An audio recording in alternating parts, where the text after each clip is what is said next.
Hi friends, பால் பாயாசம் எப்படி பண்ணுறேன்னு பார்க்கலாம். 3/4 டம்ளர் பாசிப்பருப்பு எடுத்துக்கிறேன், உடைச்ச பயிறு. இப்போ எடுத்து நல்லா வறுத்து எடுத்துக்கிறேங்க. நல்லா செவக்க வறுத்துக்கிறேங்க. நல்லா வறுபட்டுருச்சு. இப்போ 5 விசில் போட்டு நல்லா குக்கரில் எடுத்து வச்சுக்கிட்டேன்.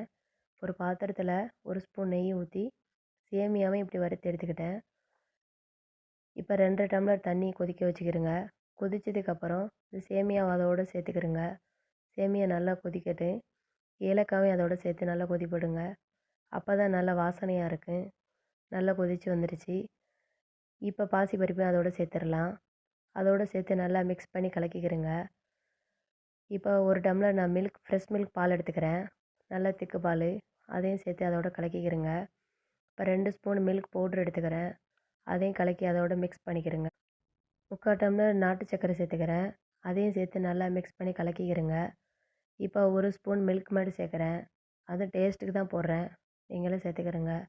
லைட்டாக உப்பு சேர்த்துக்கிறேங்க. அப்போ தான் இனிப்பு கொஞ்சம் தூக்கலாக தெரியும். இப்போ கலக்கி வச்சுக்கிற மில்க் பவுட்ரையும் அதோடு சேர்த்துருங்க. இப்போ ஒரு பாத்திரத்தில் நெய் ஊற்றி ஏலக்காய், முந்திரி, திராட்சை போட்டு நல்லா வறுத்து அதோட மிக்ஸ் பண்ணி ஊற்றிடுங்க. இப்போ சுவையான பால் பாயாசம் ரெடி ஆயிடுச்சு. குழந்தைகளும் கொடுக்கலாம், பெரியவங்க யார் வேணாலும் சாப்பிடலாம். ஈவினிங் ஸ்நாக்ஸாகவும் சாப்பிடலாம். ட்ரை பண்ணி பாருங்கள். வீடியோ பிடிச்சிருந்தா சப்ஸ்கிரைப் பண்ணுங்கள். இந்த மாதிரி நீங்கள் ட்ரை பண்ணி பாருங்கள். நல்லா டேஸ்ட்டாக வரும்.